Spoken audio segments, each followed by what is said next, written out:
Zen body. Zen body for what? Zen body for losing fat, not losing weight. So what is the difference between losing fat and losing weight? To understand the difference, let's see how our body composition is. Our body is made of 3 parts. The most important part is water, which represents 60 to 70% of the total weight. Then the lean mass, which is essentially muscles and bones, and represent 20 to 30% of the total weight. And finally, the fat mass, representing from 5 to 30% of the total weight, depending on your corpulence.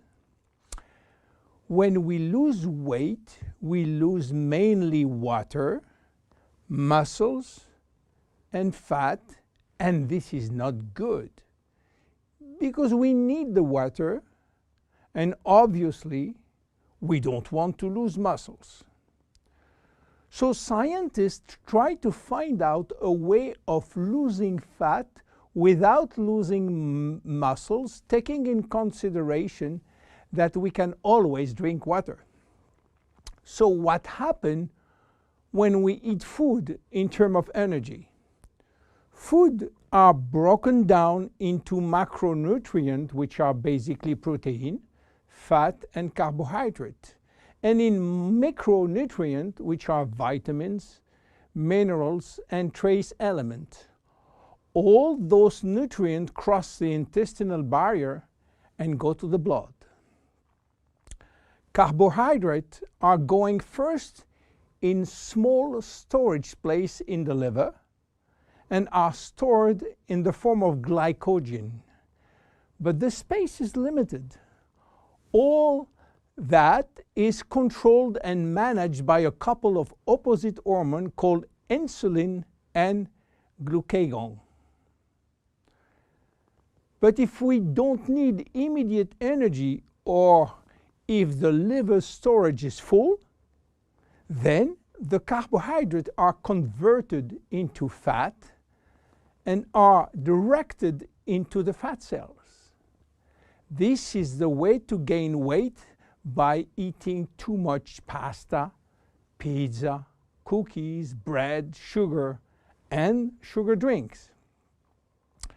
Protein are sent where is needed, but if necessary, they can be converted to fat too. Fat are usually sent directly to the fat cells, and more fat you eat, more fat you keep. Now, what happens when the fat is inside the fat cells? As I told you, our genes are oriented to saving energy and will be reluctant to let it go out from the cell. This is why nature built a sophisticated network of hormones controlling the entry and the exit of fat from the fat cell. The most important hormones are the ones controlling our hunger, and as usual in human physiology, we have 2 opposite hormones. The ghrelin, which is the hunger hormone, which means that when your stomach is empty, this hormone is released and asks you to eat. The leptin, which is the satiety hormone, which means that when your stomach is full, the hormone is released and asks you to stop eating. Adiponectin is an hormone exclusively produced in the fat tissue, and it's acting in partnership with leptin and with